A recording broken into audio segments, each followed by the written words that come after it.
Hello everyone, welcome to the video. ये video मैंने बनाई है खासकर कि जेईई एस्पिरेंट्स के लिए। जैसे कि आप लोग को पता है कि जनवरी में जेईई मेंस 2025 है। तो मैं यहाँ पे ऑर्गेनिक केमिस्ट्री की 20 मोस्ट इंपॉर्टेंट रिएक्शंस लेके आया हूँ, जिसको देखने के बाद आपको काफ़ी हेल्प मिलेगी। और इनको एक एक करके देखेंगे अपन, जिससे कि आपको समझ में आएगा कि इन रिएक्शंस को आप कैसे याद रख सकते हो और ये आपको ज़रूर काम आएगी आगे। सो पूरा वीडियो ज़रूर देखिएगा, और अगर चैनल सब्सक्राइब नहीं किया है तो कर लीजिएगा इसी तरह के और वीडियोस के लिए। और आईआईटी मुंबई के ब्लॉग भी बनाता हूँ मैं, उसकी चीज़ें एक्सप्लोर कराता हूँ। So stay connected. ये अब देखते हैं वुड्स रिएक्शन। वुड्स रिएक्शन में क्या होता है कि दो हेलो कंपाउंड्स होते हैं जिसमें हेलोजन लगा हुआ है। ये हमने दो ले लिए, उसके साथ हमने दो Na ले लिए। उसके बाद क्या होगा कि इन दोनों से हेलोजन निकल जाएगा, और यहाँ पे ये सब होता है ट्राई था की प्रेजेंस में, तो आपका आर बन जाएगा और दो NaX बच जाएंगे रिएक्शंस के। तो formation of R is woods. ये अभी आपके सामने बताऊंगा मैं। यहाँ पे हम ले लेते हैं क्लेमेंसन रिडक्शन। बेसिकली ये कार्बोनाइल कंपाउंड का रिडक्शन है, जिसका डबल बॉन्ड O हट के यहाँ पे ये दो H आ जाते हैं इसकी जगह। तो इसके लिए क्लेमेंसन रिडक्शन का ये है कि आपको ZnHg या फिर SnHg या फिर NaHgHCl इन इनकी प्रेजेंस में जब हम ये इसके ऊपर डालते हैं तो ये बनता है। हमको याद रखना है, ये रिएजेंट्स याद रहनी चाहिए। जहाँ भी ये दिखे वहाँ पे अपने को डबल बॉन्ड हटा के दो H लगा देना है। वोल्फ किश्नर रिडक्शन, इसमें भी सेम चीज़ है कि कार्बोनाइल कंपाउंड है, उससे हम अल्केन बना रहे हैं, पर इसमें जो रिएजेंट है वो अलग है। तो इसका रिएजेंट क्या है? इसका रिएजेंट है हाइड्रोजन, और उसके साथ में OH नेगेटिव यानी बेस, और उसके साथ में ETOH यानी इथेनॉल। इन तीनों की प्रेजेंस में अगर हम कार्बोनाइल के ऊपर ये डालते हैं तो हमारा डबल बॉन्ड O हट के दो H आ जाते हैं, मतलब अल्केन बन जाता है कार्बोनाइल से। एक और इंटरेस्टिंग सी रिएक्शन जो है वो है हमारी कोलबेस इलेक्ट्रोलिसिस। ये है प्रिपरेशन ऑफ अल्केन। तो इसमें क्या होता है कि दो अपने पास एसिड होता है जो कि मिलके हमारे दो रेडिकल बन जाते हैं और दो इलेक्ट्रॉन अलग हो जाते हैं। उसके बाद क्या होता है कि इसका फ्रेगमेंटेशन होता है। फ्रेगमेंटेशन मतलब कि ये टूट जाता है और ये R रेडिकल और CO2 गैस यहाँ से इवॉल्व हो जाती है। तो अब देखो प्रेफरेंस होती है। पहली प्रेफरेंस ये होगी कि R रेडिकल मिलके हमारा RR बन जाए यानी अल्केन, और यही हमारी मतलब मेन रिएक्शन है।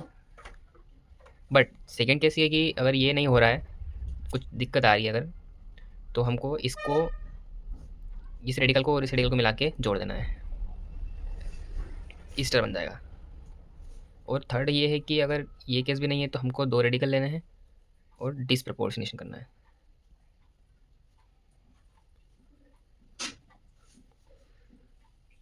तो डिसप्रपोर्शनेशन मतलब कि अल्केन प्लस अल्कीन बन जाएगा। हमारे सामने एक और रिएक्शन है जो कि है हाइड्रोबोरेशन ऑक्सीडेशन। बेसिकली ये है addition of H2O on alkyne. अपने को क्या करना है इसमें, जब ऐसा आपको दिखे कि अल्कीन है, उसके ऊपर आपने B2H6 ऐसा दिखेगा आपको कि B2H6 THF plus H2O2 in presence of base और इस माइनस। ये जब भी रिएजेंट फुल दिखे आपको कम्प्लीटली, तो आपको क्या करना है, आपको यहाँ पे एक H लगा देना है और यहाँ पे एक OH लगा देना है। तो ये इसका अभी हम मैकेनिज्म नहीं देख रहे हैं, पर इसके ऊपर काफ़ी क्वेश्चंस आते हैं। आपको ये रिएजेंट दिखे तो आपको यहाँ पे एक OH लगा देना है, क्योंकि ये बहुत इंपॉर्टेंट है। ये लास्ट ईयर मेरे टाइम पे भी क्वेश्चंस बहुत सारे आए थे और ये आपको याद रखना है। और इसमें आपने देखा कि ज़्यादा H जिस कार्बन पे है उस पर OH आया है, तो ऐसे में हम इसको बोलते हैं एंटी मार्कोनिकोव एडिशन। अब ये क्या होता है ये मैं आपको बताता हूँ आगे। तो कि जब भी हमारा, मैं आपको दिखाता हूँ मार्कोनिकोव, इसके ऊपर भी काफ़ी क्वेश्चंस आते हैं कि आपका प्रोडक्ट जो है वो मार्कोनिकोव्स का है कि एंटी मार्कोनिकोव्स का है, तो आपको पता होना चाहिए। तो इसका आप ये याद रखिए कि जब भी जो न्यूक्लियोफिलिक पार्ट है, न्यूक्लियोफिलिक पार्ट ऑफ रिएजेंट जहाँ जाके अटैक करता है और जुड़ जाता है, उसको ध्यान, उस कार्बन को देखो। इफ़ अगर वो कार्बन, जैसे कि 2 कार्बन है हमारे पास, एक के ऊपर एक एच है, एक के ऊपर 2 एच लगे। अगर वो इस कार्बन पे जाके जुड़ रहा है अकॉर्डिंग टू मैकेनिज़्म, तो ये ज़्यादा एच वाला कार्बन है। तो ज़्यादा एच वाले कार्बन पे अगर जुड़ रहा है तो हमें याद रखना है कि वो एंटी मार्कोनिकोव है। और अगर वो इस कार्बन पे जहाँ कम एच है, सिर्फ एक एच है, तो जहाँ कम एच है उस पे अगर जाके जुड़ रहा है तो वो हमारा मार्कोनिकोव एडिशन है। और हमको ये याद रखना है कि ये जो चीज़ है, ये केवल और केवल अनसिमेट्रिकल अल्कीन के लिए है। ओजोन लिसिस ऑफ अल्कीन, ये भी काफ़ी इंपॉर्टेंट रिएक्शन है। वैसे इसका मैकेनिज्म काफ़ी बड़ा होता है, बट अब सिंपली ऐसे याद रखो कि अगर आपके साथ ओजोन दिखे और उसके साथ कुछ रिएजेंट्स है जो मैं नीचे बताता हूँ, उसके साथ अगर ये दिखे तो हमको यहाँ से इसको बीच में से तोड़ के 2 अलग-अलग कंपाउंड बना देने हैं ओ जोड़ के। अब देखो ये रिएजेंट्स क्या-क्या हो सकते हैं। देखो एक तो होता है रिडक्टिव क्लीवेज और एक होता है ऑक्सीडेटिव क्लीवेज। तो ये इसके कौन-कौन से रिएजेंट है और इसके कौन-कौन से? आपको ZnH2O, Zn acetic acid, Me2S, Me मतलब CH3 और PH3P और यहाँ पे H2O, H2O2 और Ag2O, ये इस हिसाब से बनाने हैं। तो आपका मतलब रिडक्टिव का मतलब ये है कि जैसा बना सिर्फ ऐसा कैसा ही छोड़ देना है। पर ऑक्सीडेटिव में ऐसा है कि जैसे कि आपका कंपाउंड बना, तो रिडक्टिव और ऑक्सीडेटिव का मतलब आपको समझाता हूँ। जैसे कि उसमें तो उस केस में हमारा कीटोन बना, तो कीटोन का तो ऑक्सीडेशन नहीं होगा क्योंकि इतना स्ट्रॉन्ग यहाँ पे ऑक्सीडेशन नहीं होता है कि कीटोन को वो ऑक्सीडाइज कर दे। अगर हम मान लें यहाँ पे एल्डिहाइड बनता हमारा, तो हम इसको ऑक्सीडाइज करके हम उसको बना देते हैं एसिड। और अगर हमारा कुछ फॉर्मल्डिहाइड बना होता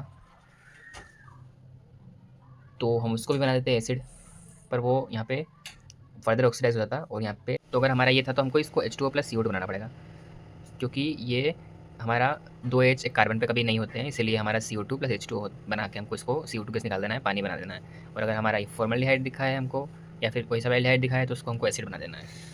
जो ओजोनोलिसिस है ये सेम रहती है अल्काइन में भी, उसमें बस कुछ नहीं होता है कि ये हमारा मान लो कार्बन है तो हमें कुछ नहीं करना है। इसमें जो होता है सेम चीज़ें तोड़ दो इसके बीच में से, बस एक बॉन्ड जुड़ा रहने दो और बाकी सब एज इट इज़ है। तो इसको आप ऐसे याद रख सकते हो। रिएक्शन जो है वो है हमारी सल्फोनेशन ऑफ बेंजीन, ये भी काफ़ी इंपॉर्टेंट है। देखो इसमें क्या होता है कि अभी हमारा बेंजीन है, इसके ऊपर हमने कंसनट्रेटेड H2SO4 या फिर ओलियम इसको डाला, तो ये रिवर्सिबल रिएक्शन होती है और ये हमारा अराइल सल्फोनिक एसिड बन जाता है प्लस वाटर। तो देखो इसको मेन चीज़ ये याद रखने की आपको कि ये होती है हमारी रिवर्सिबल। तो रिवर्सिबल होती है मतलब इसकी हर स्टेप आरडीएस है, तो यहाँ पे रेट डिटरमिनेटिंग स्टेप कोई होगी नहीं, तो कुछ भी लगाओ उससे फ़र्क नहीं पड़ेगा। तो ये जो आरडीएस वाली बात थी रिवर्सिबल वाली, उसको ये अप्लाई कर सकते हो। जैसे एग्जांपल लिया मैंने, बेंजीन लिया, उसके ऊपर ये कंसनट्रेटेड H2SO4 डाला, फिर मैंने एक ये कंपाउंड लिया जिसमें मैंने H को रिप्लेस कर दिया D से, फिर मैंने यहाँ पे डाला कंसनट्रेटेड H2SO4। तो यहाँ पे वो हमसे पूछ सकता है कि रेट, ये मान लो X है, ये Y है, तो रेट किसका ज़्यादा होगा। तो हमें देखना है कि यहाँ पे हर स्टेप आरडीएस है, ठीक है। तो हमको पता है कि जब इसका मैकेनिज्म होता है तो उसमें ये सारे बॉन्ड्स टूटते हैं और फिर वो जाके यहाँ पे हमारा SO3H पॉजिटिव आयन होता है, वो जाके जुड़ता है। तो हमको इसमें देखना है कि जो बॉन्ड है ये CD बॉन्ड है और वो जो बॉन्ड है वो CH बॉन्ड है। तो CD बॉन्ड इज स्ट्रॉन्गर और CH बॉन्ड इज लेस, तो ये ज़्यादा स्ट्रॉन्ग है तो इसको टूटने में टाइम लगेगा, इसको आसानी से टूट जाएगा, तो इसका रेट ज़्यादा होगा, तो एक्स का रेट वाई से ज़्यादा होगा। रिएक्शन है ये तो काफ़ी छोटी रिएक्शन है, मतलब डायरेक्ट टेस्ट आपको याद ही रखनी है बस। गटरमैन पर पूछते बहुत ज़्यादा है। गटरमैन कोच रिएक्शन, इसमें क्या होता है कि आपके पास बेंजीन है, ठीक है। उसके बाद आपको इसके रिएजेंट्स याद रखने हैं कि CO कार्बन मोनोऑक्साइड के साथ hydrochloric acid in presence of AlCl3, ये बना देता है हमारा बेंजीन के ऊपर CH लग गया, बेंजल्डिहाइड।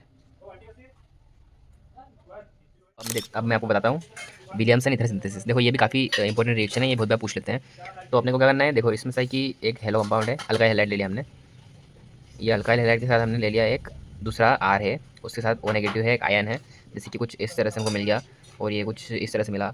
उस पे एक्स लगा हुआ है, तो क्या होगा कि ये न्यूक्लियोफाइल जैसे यहाँ जाके अटैक करेगा और ये यहाँ पे जाके ऐसे जुड़ जाएगा, तो यहाँ पे ऐसे ईथर बनते हैं हमारे।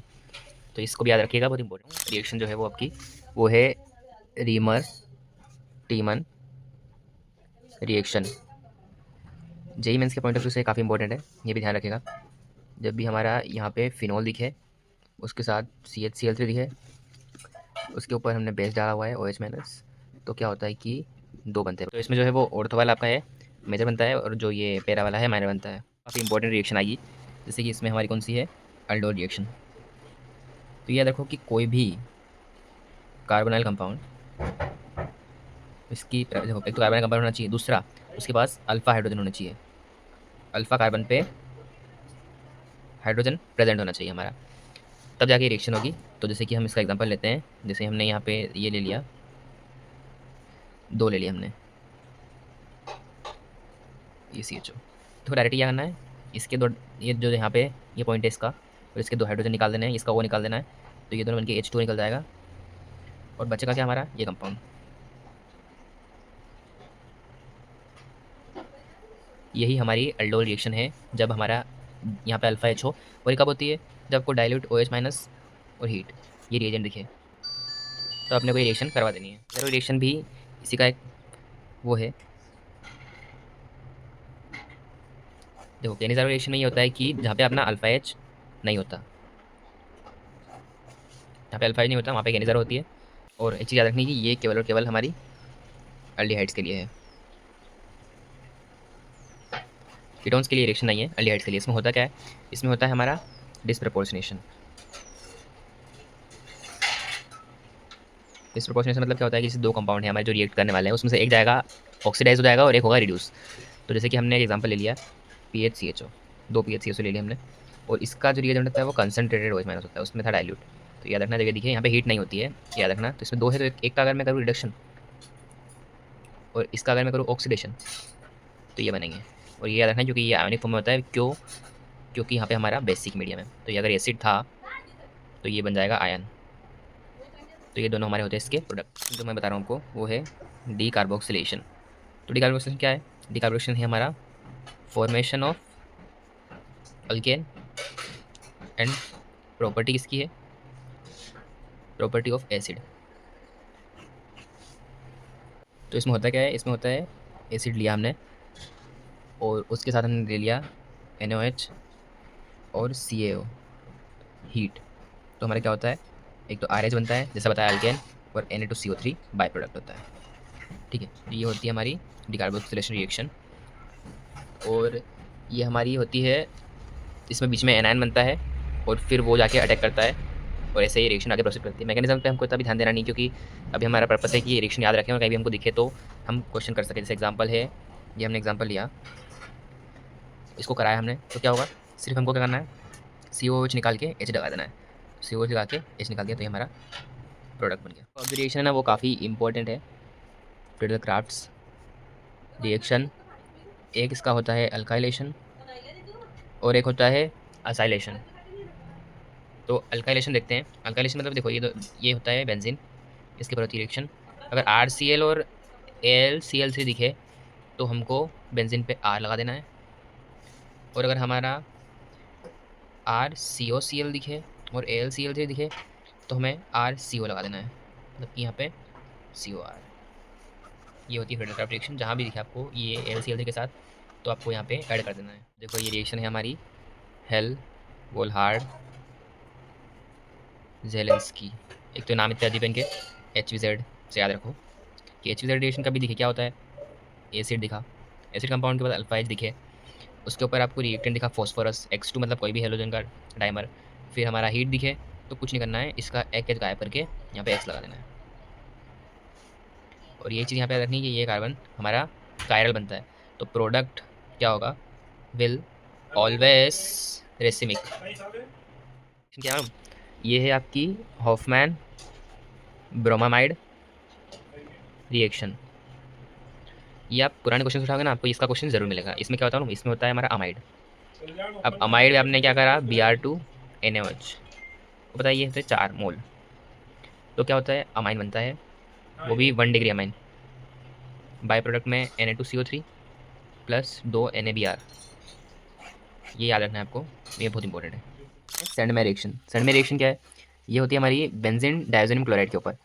बेंजीन डायज़ोनियम क्लोराइड मतलब ये हमारा N2 पॉजिटिव और Cl नेगेटिव। तो इसके ऊपर हमने जब डाला HCl CuCl या फिर HBr CuBr या फिर HCN CuCN, साथ में हीट होना चाहिए हर जगह। तो हमारा यहाँ पे पीएच के ऊपर Cl, पीएच के ऊपर Br और पीएच के ऊपर Cn लग जाता है। इस टाइप की रिएक्शंस को बोलते हैं सेंडमेयर रिएक्शन। जब भी आपको ऐसा दिखे सेंडमेयर रिएक्शन करने का बोले तो आपको ये बना देना है। क्या है? Diazo dissection. तो डायज़ो डाइजेशन मतलब कि आपको देखो इसका बहुत जगह हेल्प होता है। आपको दिखे अमाइन दिखे, ठीक है, उसके ऊपर आपको दिखे NO पॉजिटिव, तो याद रखना कि आपको जब ये दिखे तो आपको इसका Rn2 पॉजिटिव बना देना है। इससे क्या होगा कि अभी NH2 बैड लिविंग ग्रुप है, पर N2 पॉजिटिव बन जाने का तो गुड लिविंग ग्रुप हो जाएगा। तो कहीं भी रिएक्शन में आपको दे दिया अगर ऐसा, तो वो अपना आपको इसको लिविंग ग्रुप बना के आगे प्रोसीड कर देना है। तो ये है हमारी डायज़ोडाइजेशन रिएक्शन। पॉजिटिव नहीं देंगे, वो देंगे तो आपको देंगे कि NaNO2 HCl दे दिया, ठीक है।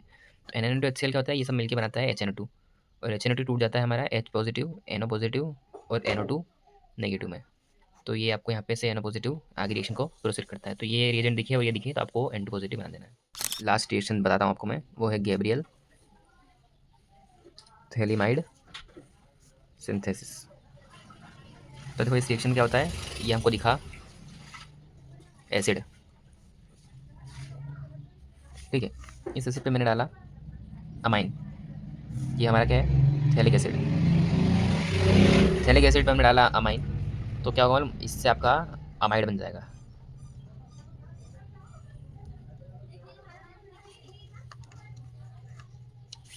रिएक्शन थोड़ी बड़ी है, इसमें क्या होता है, यहाँ पे हीट भी होती है तब ये बनता है। उसके बाद क्या होता है कि अगेन स्ट्रॉन्ग हीटिंग करते हैं। तो स्ट्रॉन्ग हीटिंग अगर फिर से करी मैंने तो यहाँ पे क्या होगा, यहाँ पे ये जो है NH बचेगा इन दोनों के बीच में, ठीक है। फिर इसके ऊपर मैंने फिर से KOH डाल दिया, तो ये KOH डालने से क्या हो जाएगा? एनायन फॉर्म में आ जाएगा, आयनिक फॉर्म में। फिर ये गया N नेगेटिव, फिर K पॉजिटिव, ठीक है। अब मैंने यहाँ पे डाला RX, अब क्या होगा? ये यहाँ पे न्यूक्लियोफिलिक अटैक करेगा, और ये याद रखना कि यहाँ पे जो होती है हमारी SN2 होती है, ठीक है। तो क्या होगा कि अभी यहाँ पे R ने अगर अटैक कर दिया तो ये ऐसा बन जाएगा CO और ये N और ये R। अब फिर क्या होता है, फिर यहाँ पे डालते हैं हम एक्वस KOH।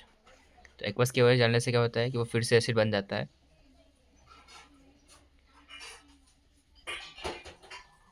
और साथ में हमको मिल जाता है प्लस में RnH2, जो कि हमारा 1 डिग्री अमाइन का प्रिपरेशन हो गया। तो ये है गैब्रियल थैलिमाइड सिंथेसिस कंप्लीट। तो यहाँ पे मैंने आपको टॉप 20 रिएक्शन बताई है जो आपको बिल्कुल हेल्पफुल रहेगी जेईई मेंस के लिए। तो बताना कि वीडियो कैसा लगा, और सब्सक्राइब भी कर देना, और अपने दोस्तों को शेयर करना जो भी जेईई की प्रिपरेशन कर रहे हैं, क्योंकि ये काफ़ी हेल्पफुल होने वाला है उनके लिए। So thank you and stay connected, bye.